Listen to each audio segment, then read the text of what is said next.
The deal is done. It is now official. TKO Group Holdings has been formed as Endeavor has officially merged the UFC and the WWE together. They will be trading on Wall Street today. Details on that. Plus, Raw last night underwent several changes prior to the show as Vince McMahon returns to WWE Creative after medical absence. Details on the changes that he and Triple H made last night. Smackdown looks likely to be leaving Fox, and it looks like that Disney and Amazon could be the frontrunners to pick up WWE's Blue brand. Nia Jax has made her return to WWE, appearing last night on Monday Night Raw. Matt Riddle was pulled from Raw, but does it have anything to do with the JFK incident this weekend? Details on that. Plus, LA Knight, we've got news on his contract, kind of pouring a bit of cold water onto reports that he had maybe already signed a new long-term WWE deal. Ricky Starks gives flowers, public flowers, to CM Punk, but then says his Instagram account was hacked. Jey Uso versus Drew McIntyre is set for next week's edition of Monday Night Raw. Tiffany, Stratton and Becky Lynch come face-to-face last night ahead of their NXT Women's Championship match tonight on NXT. Gunther celebrates becoming the longest reigning Intercontinental Champion of all time last night on Raw. We have the ratings for Rampage and Smackdown and a health update on WWE Hall of Famer Hacksaw Jim Duggan.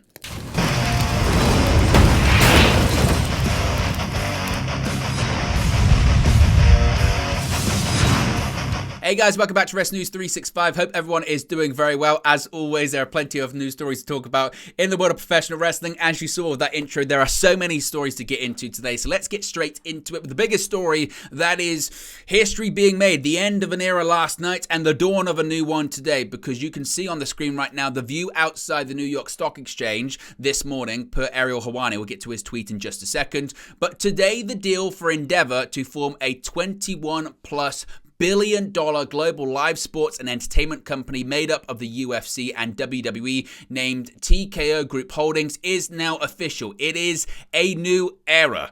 When WWE wrapped up a Monday Night Raw from the Norfolk Scope in Virginia, it marked the end of the McMahon era in professional wrestling. Vince McMahon, who was at the helm of World Wrestling Entertainment for decades, obviously is set to step down from his role as the ultimate authority of the promotional company. He's still going to be in charge of WWE, though. WWE and Endeavor last week issued a press release where they announced bringing the wrestling company and UFC, the Ultimate Fighting Championship, under the same umbrella to form a new publicly traded company named TKO Group Holdings.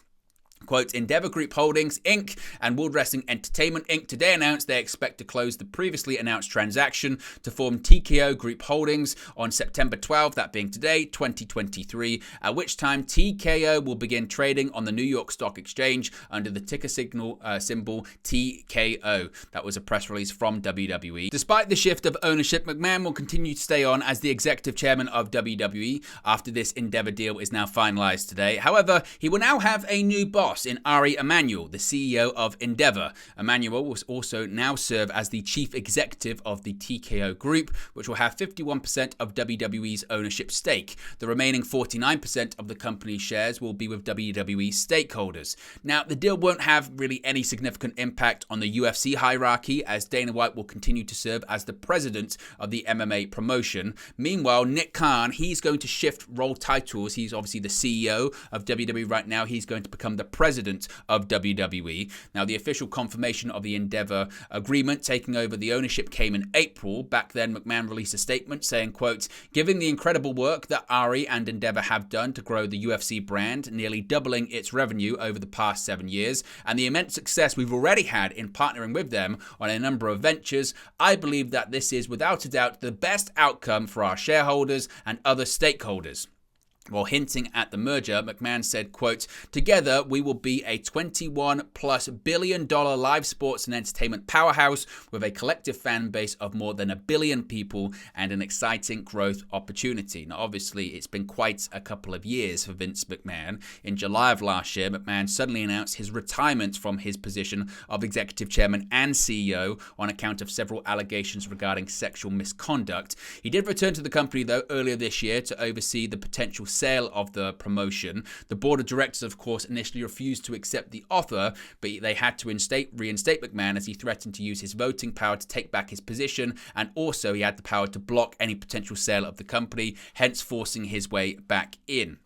Now, as I mentioned, today is a big day for Endeavor, WWE, and the UFC as TKO Group Holdings is formed. This was actually something that was posted out there earlier by Ariel Helwani, which you can see on the screen right now. He said, quote, "This is the view outside the New York Stock Exchange this morning. Massive day for UFC, WWE, and Endeavor. TKO Group Holdings will trade on the New York Stock Exchange as of today under the ticker symbol TKO. The deal is official." So the deal is done. The deal is official. The question is, what are your thoughts on this? Are you expecting any changes? Are you expecting anything radical? What are your thoughts on what this means for the future of both WWE and UFC? Let me know your thoughts, as always, in the comment section below. Now, with this big announcement, many are wondering what Vince McMahon's role is going to be moving forward. Of course, he's the executive chairman of WWE and the executive chairman of this new joint venture, TKO Group Holdings. Well, he returned last night in a creative capacity for Monday Night Raw. There were reportedly multiple last-minute changes to Raw on Monday, including the opening segment. According to Fightful Select, initially, Cody Rhodes was supposed to kick off the episode, his first appearance on the show since the Payback Premium Live events, where the American Nightmare announced he had pulled strings to get Jey Uso added to the Raw roster.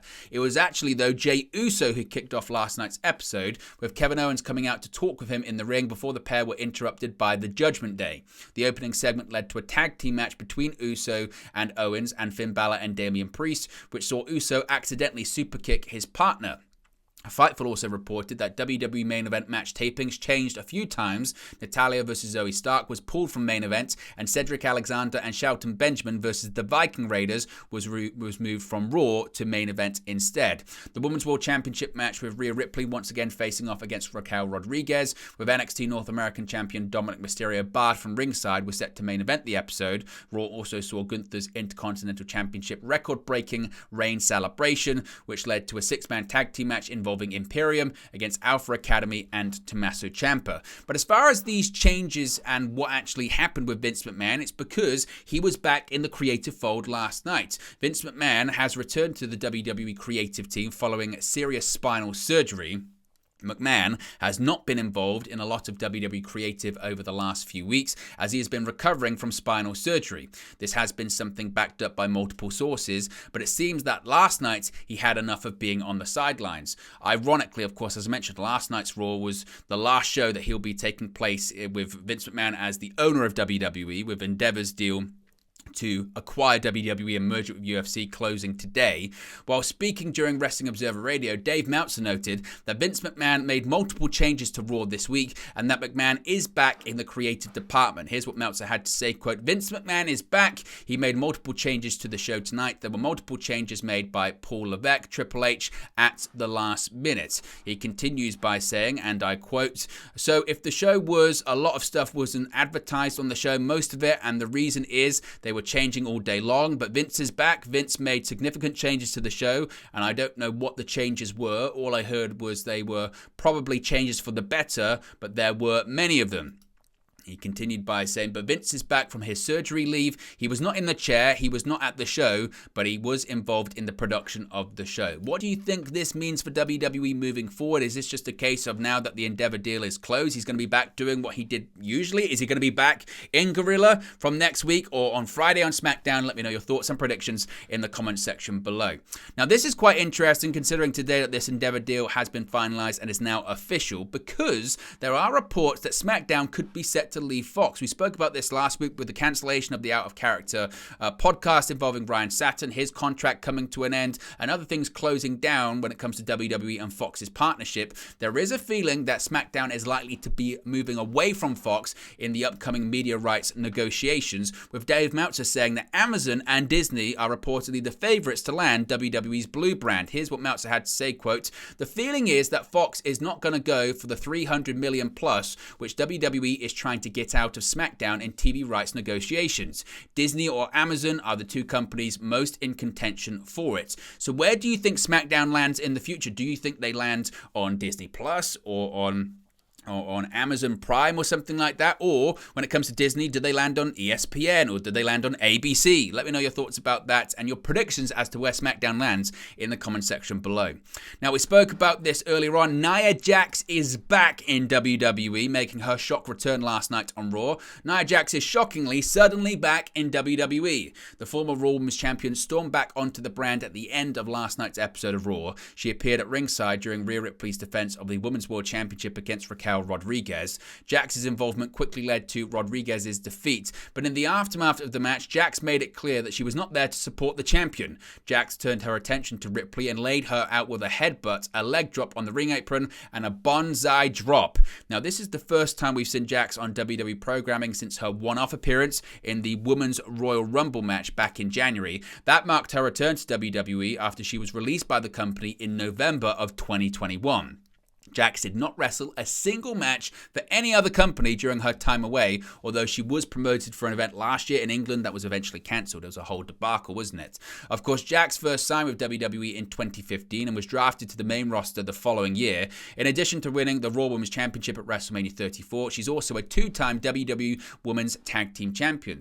Now, as far as some more details surrounding her return, Sean Ross Sapp of Fightful Select has provided the following report. Of course, Jax made her return to WWE on Monday Night Raw, attacking Raquel Rodriguez and Rhea Ripley. Now, Fightful Select had noted recently that they had heard she was heading back to the company, and Fightful are actually reporting, Sean Ross Sapp is reporting, that Jax has been signed for over a month and that the hiring freeze effectively was ended this summer. Of course, that was an unofficial hiring freeze of WWE not really making free agent signings because of this merger between the UFC and WWE under the Endeavor umbrella.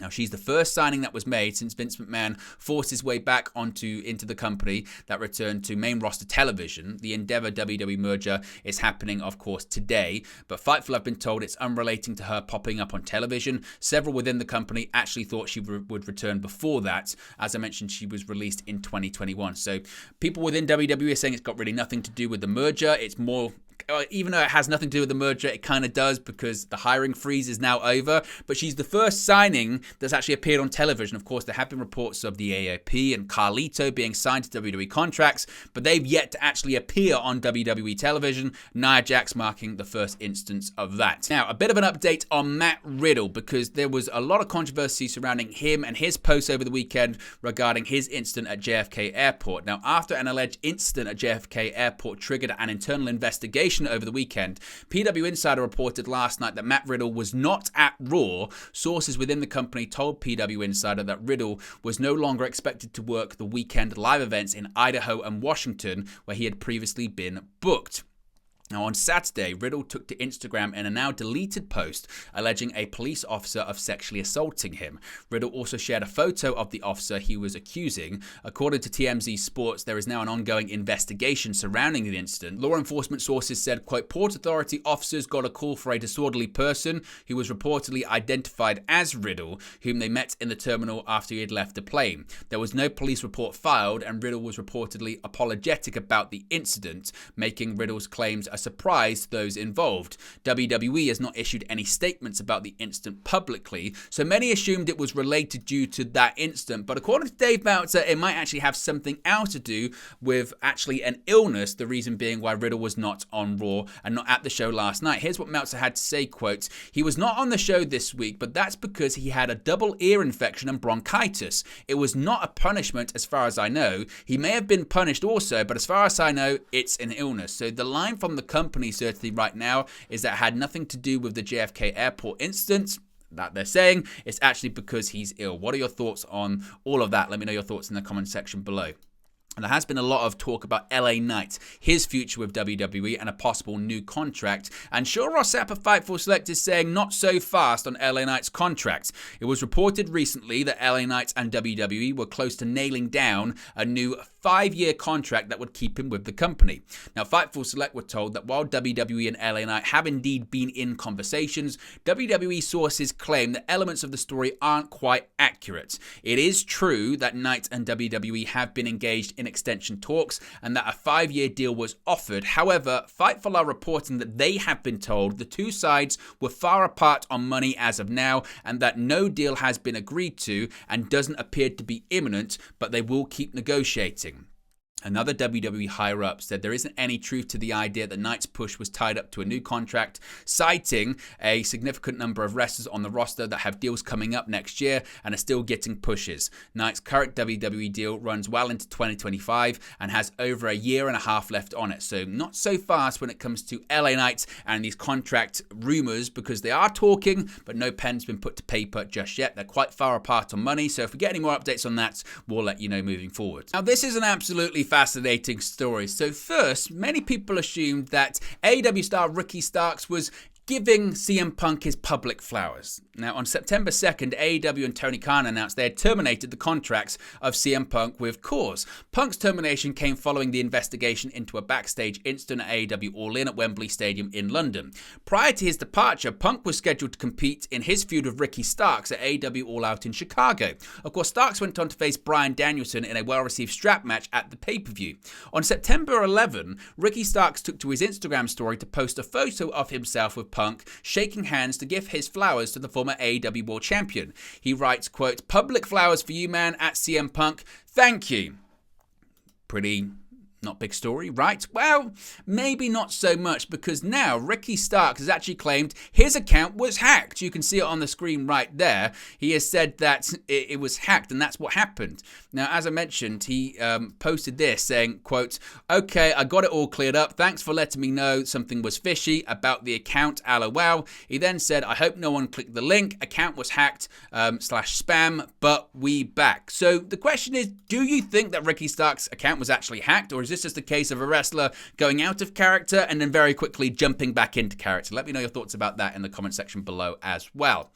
Jey Uso still struggling to make friends on Monday Night Raw. Jey Uso isn't making any new friends since being drafted from Smackdown to Raw. After pairing with Kevin Owens on Monday's episode to take on the Judgment Day, then accidentally hitting his partner, Uso faced off with Drew McIntyre in a backstage segment on the show. In the quick segment, Uso was seen walking backstage following his confrontation with Owens earlier on in the evening. He was then confronted by McIntyre, fresh off a victory against Xavier Woods. Last week, McIntyre locked eyes with Uso when he debuted on Raw, with Sami Zayn playing peacemaker between the two. McIntyre told Uso that he didn't trust him, which Uso shrugged off and seemed fine with. McIntyre went on saying he didn't believe Uso could stand on his own feet after tagging with his brother Jimmy and being in the bloodline for years. McIntyre told Uso he bet the Judgment Day was looking pretty good right now after Dominic Mysterio said to Cody Rhodes in a previous in-ring segment he was certain that Uso would join them. Uso issued the challenge to McIntyre, telling him pull up next week. McIntyre agreed, and the match is set for next week's episode of Monday Night Raw in Salt Lake City, Utah. So that one is set for next week. Now, last night on Raw saw a face-to-face meeting between Tiffany Stratton, the NXT Women's Champion, and Becky Lynch ahead of their match tonight on NXT.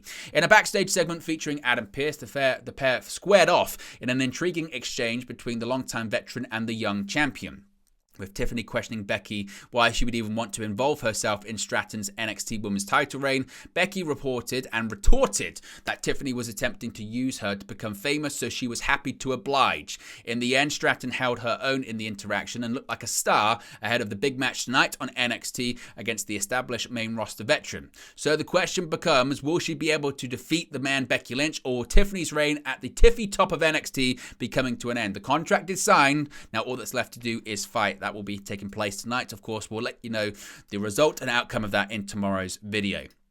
Gunther last night celebrated becoming the longest reigning Intercontinental Champion of all time. Gunther and his Imperium stablemates Ludwig Kaiser and Giovanni Vinci had a grand celebration to mark a major milestone in WWE history. After having surpassed the Honky Tonk Man as the longest reigning Intercontinental Champion in WWE history, Gunther's record-breaking reign was celebrated in an in-ring segment last night.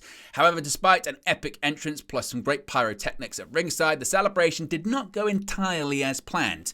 Interrupted in his ceremony, Gunther was faced off by his last challenger, Chad Gable. With Gable coming to the ring, the pair would exchange a fiery promo segment, which included Gable sharing the emotional example of seeing his daughter crying because of his loss. Meanwhile, Gunther was disinterested and shot back at Gable that he was using his children as an emotional ploy. He also called him a disgusting and terrible father. Bedlam ensued thereafter, with Otis running out and then a surprise assist from Tommaso Ciampa, who joined the Alpha Academy in their fight against Imperium in the ring. Later in a backstage segment, Ciampa explained that Adam Pearce had told him to seize his moment, and there was no bigger moment than to interrupt Gunther's record-breaking title reign celebration, also noting it seemed that Gable had the same idea. While Imperium arrived and challenged the trio to a match, it seemed there was a tenuous partnership between the Alpha Academy and Ciampa, with a big six-man battle, which Otis described as six-man carnage yet to occur.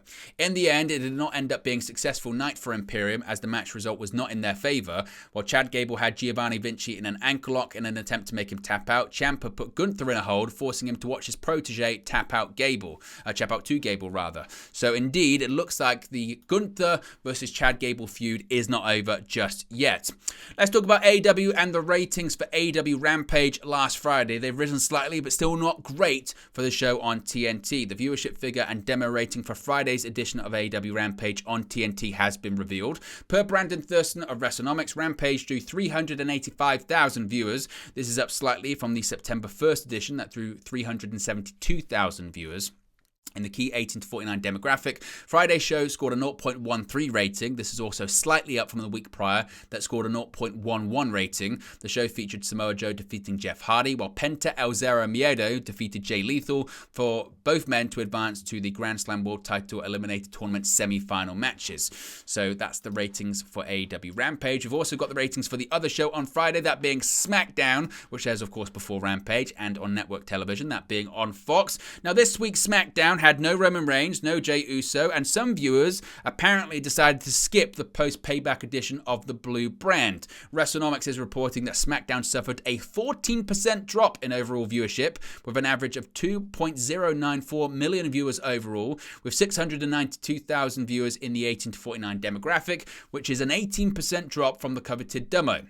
This is the lowest 18 to 49 viewership since May 26 and the lowest overall viewership since August 18. This comes after another dip for the previous week's program, which was the go-home show for Payback. Despite the dip in viewership, SmackDown was able to defeat every other sports program in the 18 to 49 demo on Friday night, so not too bad, I guess. The most viewed segment of the show was the beginning of the program, with the 18 to 49 demographic peaking at the end of the show for the conclusion of AJ Styles' main event against Jimmy Uso, which saw Solo Sikoa attack the former WWE champion after the match. The show also featured a match between LA Knights and former US champion Austin Theory, which Knight won despite the presence of Grayson Waller in Theory's corner. Popular faction The Judgment Day was also in action, with the undisputed tag team champions Finn Balor and Damian Priest getting a victory over Butch and Ridge Holland of the Brawling Brutes. So SmackDown suffering a dip in the ratings. What are your thoughts on that? Is it going to go back up this week, considering that John Cena is back? Let me know your thoughts, as always, in the comment section below. Finally, a positive update on WWE Hall of Famer Hacksaw Jim Duggan. WWE Hall of Famer Hacksaw Jim Duggan has been released from the hospital following emergency surgery over the weekend. A post to the former WCW US Champion's X, formerly Twitter account, thanked the medical staff at Glen Falls Hospital. The post also thanked Duggan's fans for their thoughts and prayers. On Sunday, Duggan's wife posted a statement that her husband underwent surgery and reported that everything went well. Duggan was making an appearance at an event in Glen Falls, New York. He had just been honored by the Glen Falls Firefighters Association. Many faces from throughout the wrestling world wished Duggan well during his hospital stay, including Jake the Snake Roberts and his wife, who sent him flowers, current AEW star Matt Hardy, as well as many others. Now, obviously, no details were given regarding Duggan's health scare. He has battled prostate cancer in recent years. Prior to that, he fought kidney cancer in the 1990s while he was still with WCW. His health struggles, though, haven't kept the Hall of Famer down, as he stopped to a break-in attempt in his own home at the beginning of this year, where he was forced to hold a man at gunpoint. He last wrestled in 2019. So fantastic news that Hacksaw Jim Duggan has been released from hospital and is on the mend. But there you go, guys. It's the latest pro wrestling news for you. Be sure to smash a like on the like button. Be sure to subscribe, bottom right hand corner. As always, let me know your thoughts in the comment section below, and I'll speak to you again very, very soon. Hey guys, thank you for watching, listening, streaming, or however you come across this video today. Be sure to click on the video on the right there to watch our next video, or click the bottom there to subscribe, or the bottom right hand corner. Thank you very much, and I'll speak to you again very soon.